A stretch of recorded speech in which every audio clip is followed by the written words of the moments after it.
If you've got pain on the ulnar side of your wrist that's plaguing your climbing, training, or heck, even just doing the dishes, then you've come to the right place. In this video, we'll teach you everything you need to know about recovering from TFCC injuries, including what the TFCC actually is, why injuries happen, what exercises to perform, and how long it'll take until you're back to 100%.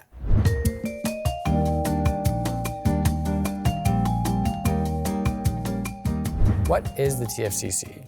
TFCC stands for Triangular Fibrocartilage Complex. It's located on the ulnar side or pinky side of the wrist, and as the name implies, it is not simply one structure. It is indeed complex. In fact, it's made up of so many structures that by the time I finish listing them, 90% of you would just skip this video. So instead, just pause the video if you care about that. Now that you've got that completely memorized, here's the simple version. The TFCC is made up of a cartilage disc that cushions the wrist bones, along with several strong ligaments that hold those bones together. What are the symptoms? Symptoms of a TFCC injury aren't always limited to pain in the TFCC area. They can also be diffuse. A dull ache or sharp pain can present on the top or bottom of the wrist or even up into the forearm. Symptoms are often provoked by gripping, weight-bearing activities, or simple wrist movements like rotating or tilting toward the ulnar side, such as ulnar deviation.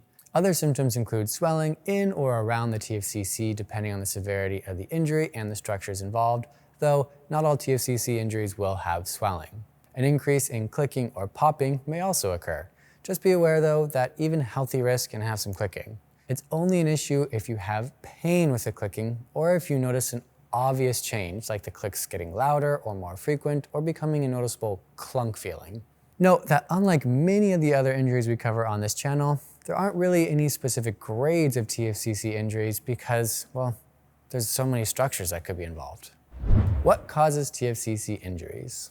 A TFCC injury is typically a result of excessive compression or overstretching of the wrist. It can be caused by a single forceful event, which would be an acute injury, or it can develop over a longer period of time, which would be a chronic injury. Compression injuries occur when the wrist or carpal bones and the ulna are forced together, which most commonly affects the articular disc. Examples of compression include a fall on your wrist, which would be an acute injury, or repetitive mantling, which would be more chronic. Overstretching injuries occur when the wrist ligaments are stretched beyond their normal range of motion. This can happen with holds that place your wrist into radial deviation, consequently stretching out the ulnar side of your wrist. Less commonly, overstretching injuries also occur without significant radial deviation, but rather when the wrist is placed in a neutral or like loose pack position where we're actually in a bit of ulnar deviation. Note that this is the opposite position of a normal overstretching issue, but this loose pack position is seen often on slopers and underclings. In the loose pack position, the ligaments and other connective structures provide less support for the wrist than usual, meaning the wrist extensor muscles have to take up the slack. Unfortunately, some people's extensors simply aren't up to the task, so the carpal bones get pulled forward by the flexor muscles and the TFCC gets overstretched. There are two other factors that contribute to TFCC injuries: increased wrist mobility and ulnar variance. Some people simply naturally have more joint mobility than others, meaning the bones can move a bit more before being stopped by the ligaments or capsule that hold them in place. In most cases, this is benign. In fact, it can be countered simply by increasing the strength of the surrounding muscles. As long as those extramobile joints are not continuously stretched beyond their typical range of motion, they're often fine. But if you do have increased wrist mobility and you do not have good muscular strength to counter it, TFCC injury risk tends to increase. Another factor is an ulnar variance, which is when there's a slight difference in length between the ulna and the radius bones where they meet the wrist. A noticeable positive variance, where the ulna is longer than the radius, can decrease the space between the carpal bones and the ulna, causing the TFCC to encounter more force. Keep in mind, many people's wrists sit a little positive or negative and stay perfectly happy. Variance is just one piece of the puzzle. You may have been climbing just fine for years with a positive ulnar variance, and it may not have been until those 15 consecutive mantle attempts that your TFCC got angry.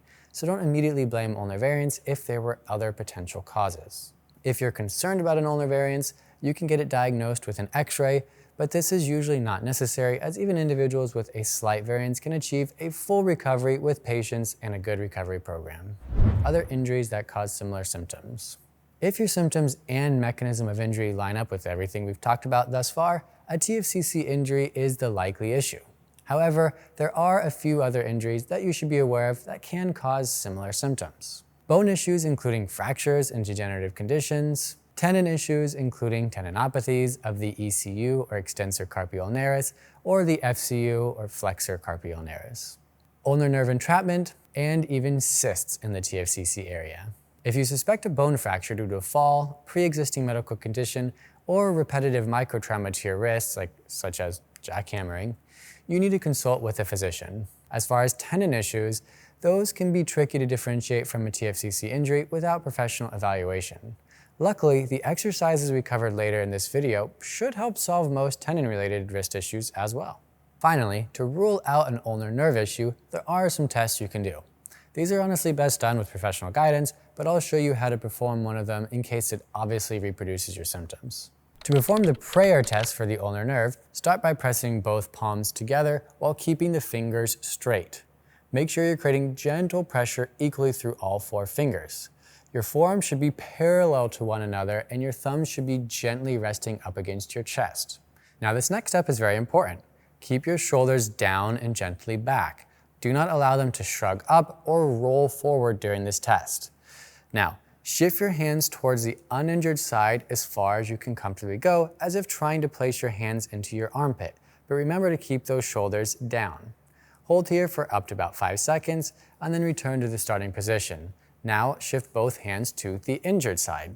Hold here momentarily. If you need, you can also shift your hands back to the uninjured side and back to the injured side, like kind of back and forth one more time to better evaluate your results. If that test very obviously reproduces your wrist injury symptoms, you may have an ulnar nerve issue rather than a TFCC injury, or you might just have both. In those cases, you'll need to see a professional for evaluation or just try treating both types of injury to see which treatment you respond to best. How do I recover? Finally, to the good stuff. This protocol covers all the major components required for a strong and stable TFCC. As always, the first step towards recovery is to reduce the aggravating factors. The severity of your symptoms will help determine how to do this. The stronger the symptoms, the more caution to use. If even just lifting your coffee mug causes a sharp pain, probably shouldn't be climbing. On the other hand, if you can throw back liters of delicious coffee but just have pain on underclings, you should probably stop doing underclings for now, but it's okay to keep climbing and training if those other things aren't painful. With that being said, I do often encourage a bit of caution with TFCC injuries because they can certainly linger, so reducing or eliminating aggravating factors should be prioritized. If you're not sure what your aggravating factors are, a good first step is to start paying attention to what causes your symptoms to spike, or just eliminate several activities and then slowly add them back in to figure out what's causing the pain. In general, if the pain from an activity does not exceed 2 out of 10 during and 24 hours after you do it, that activity is likely fine.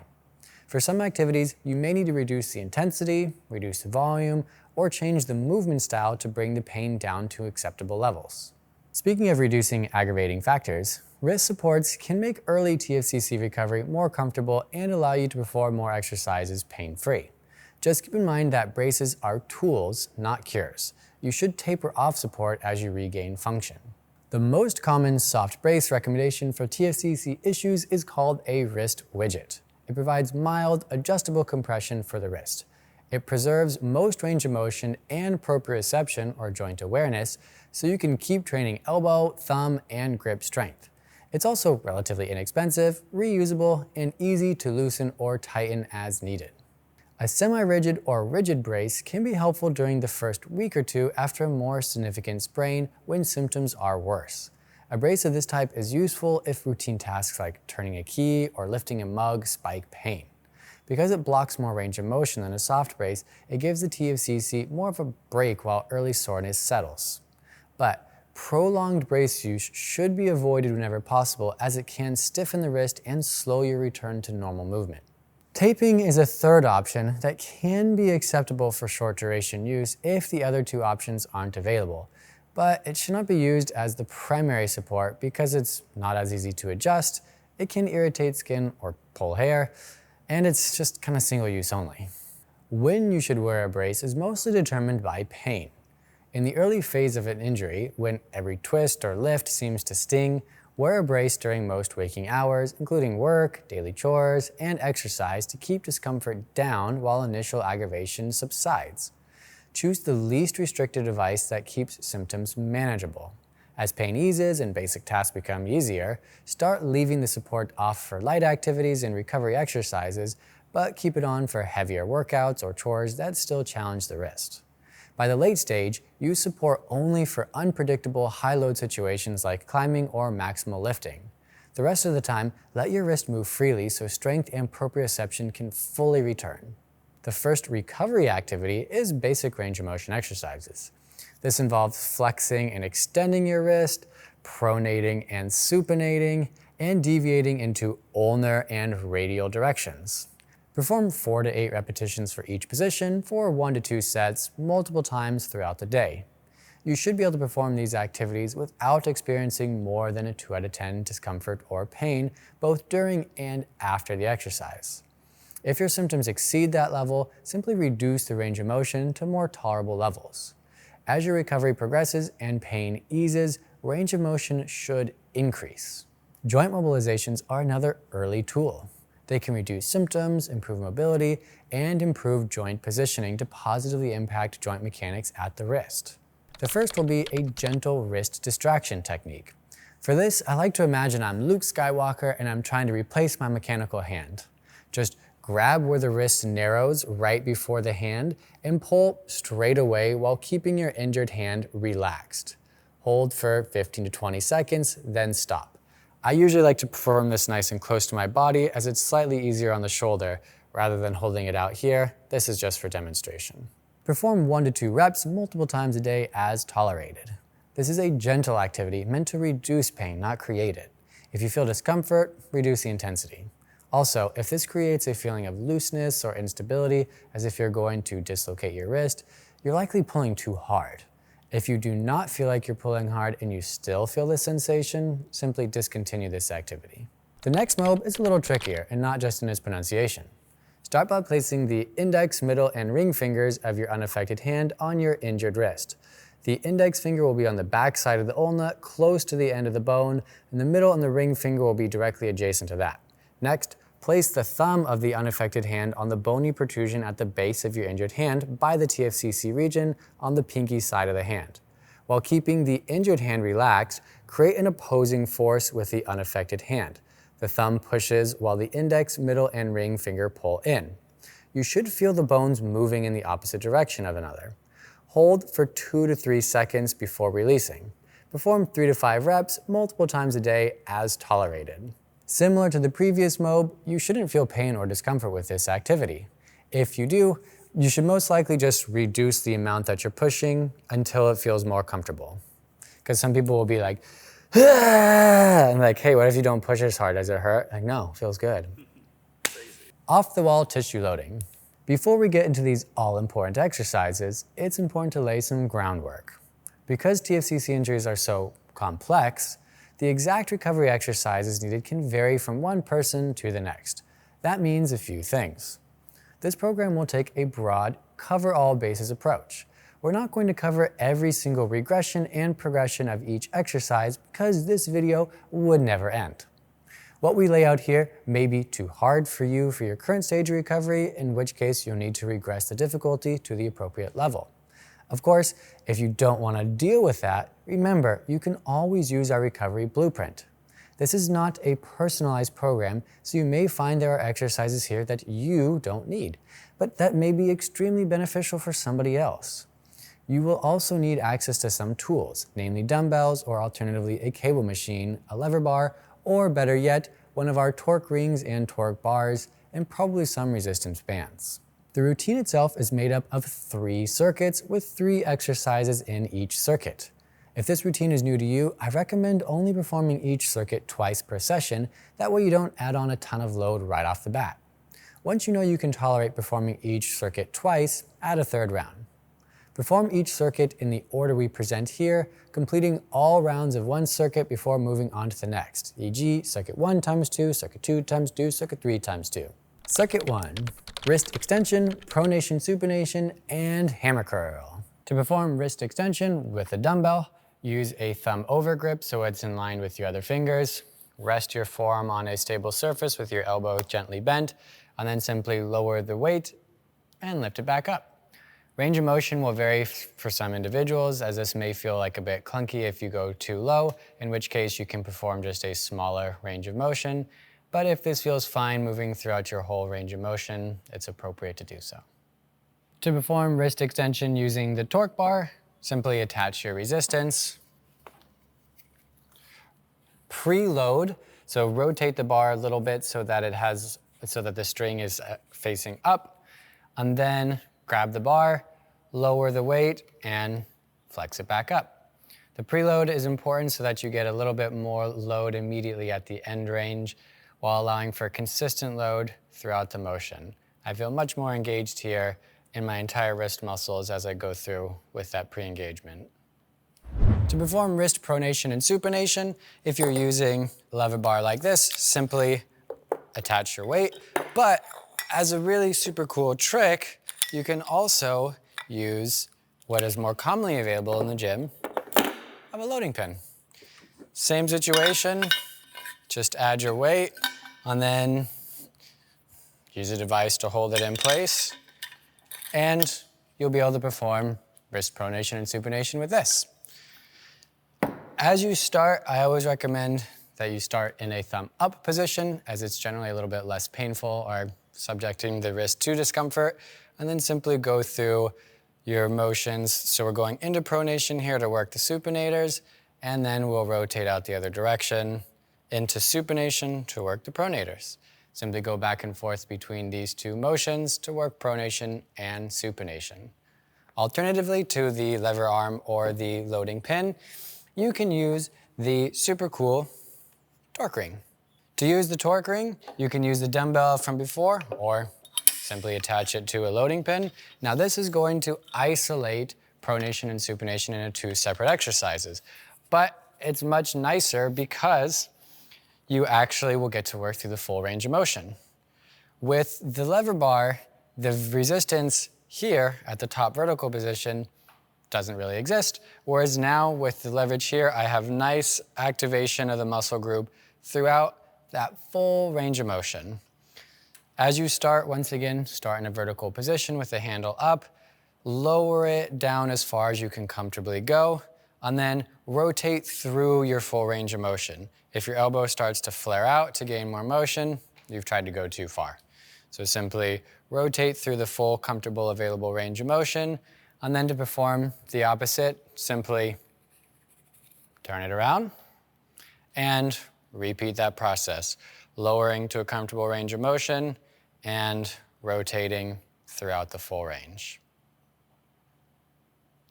If you're using the torque ring, I generally recommend grabbing towards the bottom of the handle, as this creates a slightly longer lever arm at the lengthened position of the muscle, which is generally going to feel stronger than at the shortened range.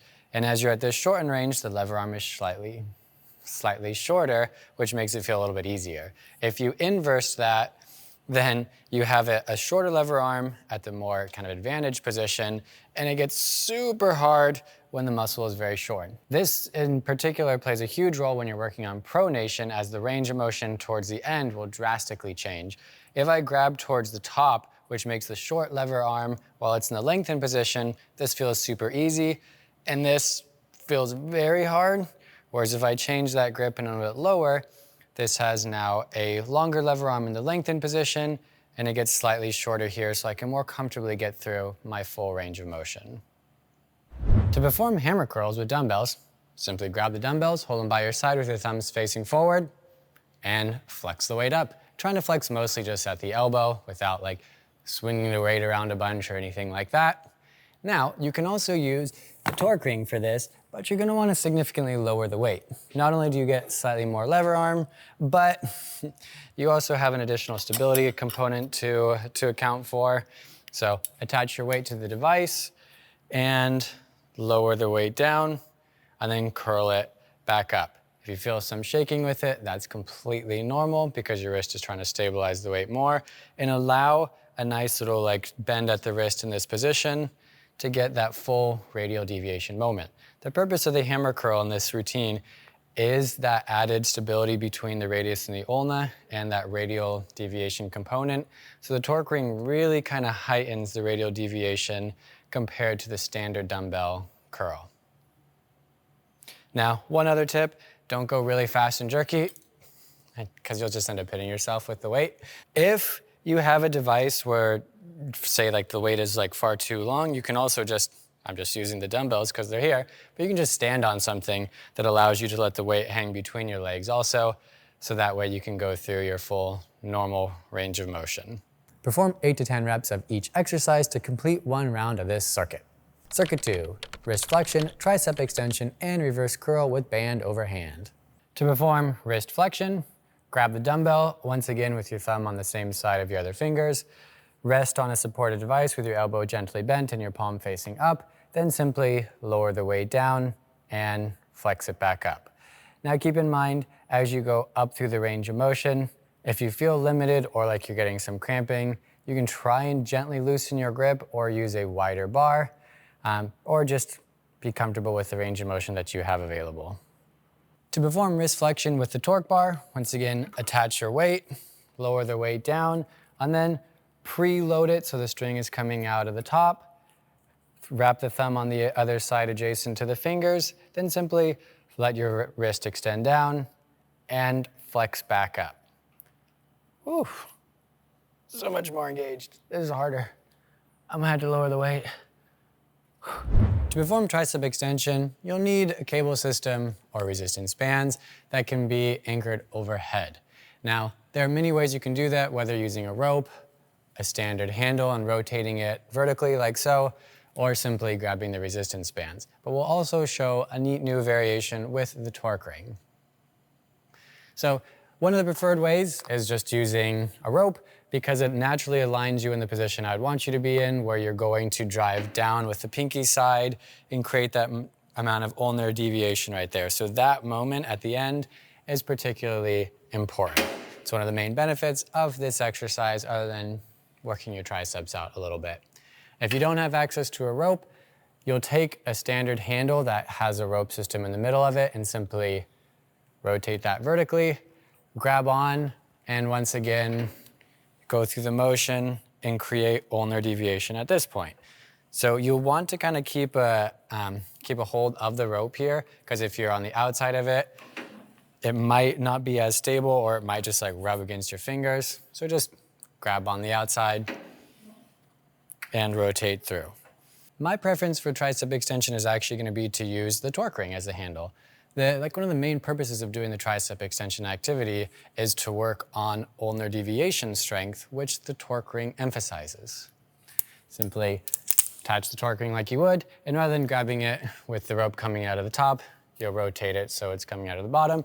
Then grab the handle and once again perform tricep extension. And this will feel a little bit harder because it has a slightly longer lever arm and simply because it's harder to create the stability that you would, so you might have to lower the weight compared to a traditional movement. Finally, if none of that equipment is available to you, you can simply use resistance bands. Just grab it with a thumb up position. That way you can drive the pinky side down towards the ground as you normally would. Now, I like, rather than standing directly underneath it, to be slightly away, because once again, we're trying to emphasize a bit of that ulnar deviation. And so if you're slightly away from the anchor point, at this point here, we're focusing on ulnar deviation more than we would be if we were just directly underneath it. Now I have to kind of like twist that, and it's just not the same stimulus that we want. To perform the reverse curl with a band over the hand, simply grab a band and anchor it by stepping on it. Now you want a band here for a specific reason. As we go through the exercise, we need to keep our hand flat like this. We actually don't want to be grabbing it because that then changes the position of our wrist, activates other stabilizing muscles, which is not the purpose. So Anchor the band by stepping on it, place it on the back of your hand. I usually just keep my thumb out, that way it prevents it from sliding up my wrist or anything like that. And you'll notice the wrist position changes. At the bottom, it is slightly extended. As I move up, it's slightly flatter. This is the real focal point here, okay? So lower it back down, curl the weight up. If you're using too much resistance, you either won't be able to get to this point, or you're gonna start to feel some awkwardness, maybe even like your wrist sliding down that way. That means you've chosen too much resistance and you're not creating the stability that you want, so lower the resistance in the band temporarily. While you do wanna try and keep your hand flat throughout the motion, a tiny bit of like twist, like your index side being higher than your pinky is okay. You just don't want it to be a lot, because right here, now I'm basically only getting ECR, or extensor carpi radialis activation, and no ECU, or extensor carpi ulnaris. If you keep it flat, you'll get better activation of both the wrist extensor muscles, which is what you want. Perform 8 to 10 reps of each exercise to complete one round of this circuit. Circuit 3, straight elbow wrist extension, alternating knuckle shoulder taps, and pinch block lifts. At this point, you might be wondering, why are there 10 million things I have to do for my wrist?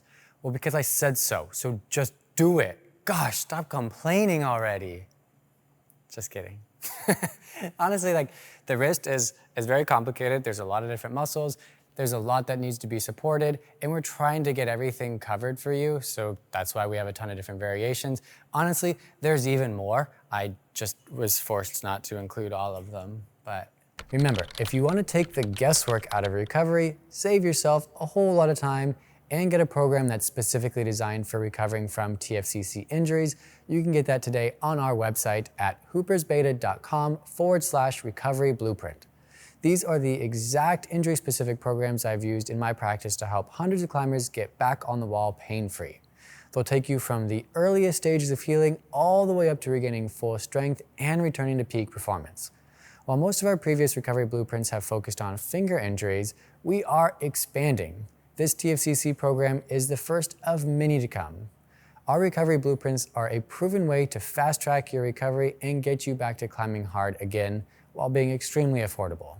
We also offer wrist bulletproofing programs on our website designed to fit your setup, whether you have a full gym, minimal equipment, or just want the essentials. Our program includes access to multiple routines to match your needs and gear. The straight elbow wrist extension is very similar to the bent elbow version, just with our wrist straight. So you might want to, rather than being at the side of the vise, come a little bit further back so you can get your arm perfectly straight. Use the thumb over grip once again. Rest your forearm on a supported device, and then change your body position so your elbow can go straight, then simply lower the weight and extend it back up. The simple benefit of straightening the elbow versus having it bent is going to be more activation of the extensor carpi radialis longus muscle compared to the extensor carpi radialis brevis muscle, which is particularly useful when we are in very extended positions in climbing and need more stability in the wrist. Like before, alternatively, you can use the torque bar if you have it.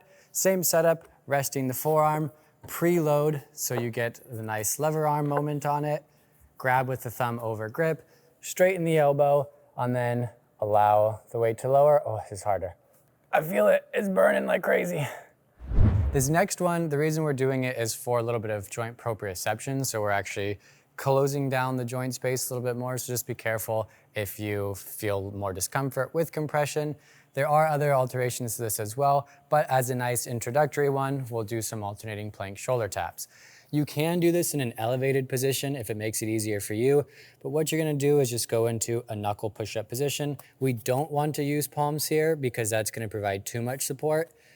Go into a knuckle position, and instead of a regular push-up, you actually go feet wider because that gives you a little bit better base of support, and hands are slightly more narrow.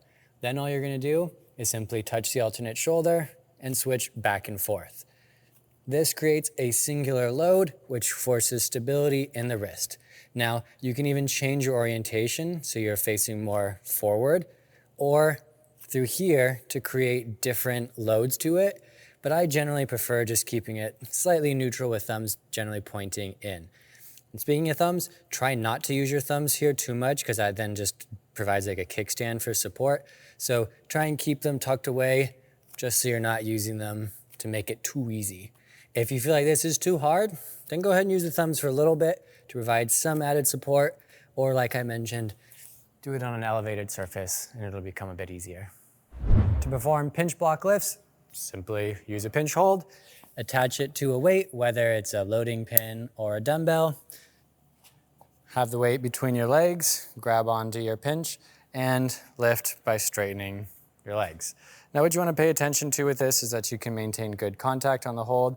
If you're sliding away from it, it's probably too much weight. Or if you're significantly like twisting to keep a hold, it's also probably too much weight. You want to try and keep it, like the hold itself, relatively flat to how it started, as that's the orientation in which it's supposed to be held. As you perform the activity, just pause briefly for about 1 second at the top and go through your repetitions. If you do slide a tiny bit, it's okay to readjust, but if you're sliding on every single one and it's maximum effort to hold on to it, you may need to simply lower the weight.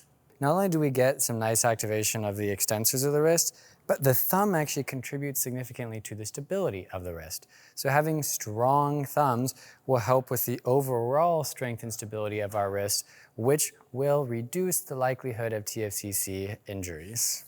Perform 8 to 10 reps of elbow straight wrist extension and alternating knuckle shoulder taps, and about 5 to 8 repetitions for the pinch block lifts to complete 1 round of this circuit. How much weight should I use for all these exercises? Since this routine is meant to be an end-stage recovery and strengthening program, you should be using as much weight as possible without causing more than 2 out of 10 pain or sacrificing form. When you're newer to this, start with the lighter weights to get acquainted with the movements. How often should I be doing these circuits? This entire routine can be performed up to 3 times per week. To figure out the right frequency for you, use the following guidelines. If any climb causes more than 2 out of 10 pain during or after, you should focus on performing this routine 2 to 3 times per week while reducing or eliminating climbing until you're more recovered. If you're able to climb but feel limited to about 50% of your normal volume or intensity, you should perform this routine twice a week. If you're able to do most of your climbing with only mild limitations, you should perform this routine 1 to 2 times per week.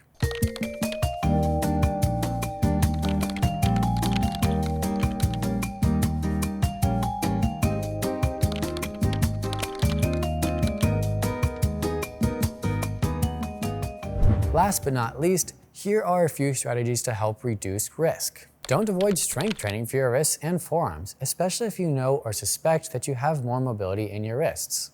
I often recommend the off-season of climbing for activities like this. Often when we know we're bad at things, such as slopers, we constantly avoid them until that project comes along that's just so cool that despite the sloper, you're still going to go for it. A better idea is to expose yourself to easier versions of those challenging areas, whether that's simply finding them on easier climbs or making them up yourself, because having that exposure can be protective in the long run. When you're tired, your muscles aren't operating at their prime. Your focus and accuracy goes down, and making mistakes is more common. A foot blowing unexpectedly can shock load your wrist, so be more cautious around slopers or underclings if you're feeling fatigued. Don't forget to check out our recovery blueprints, and until next time, train, climb, send, and repeat.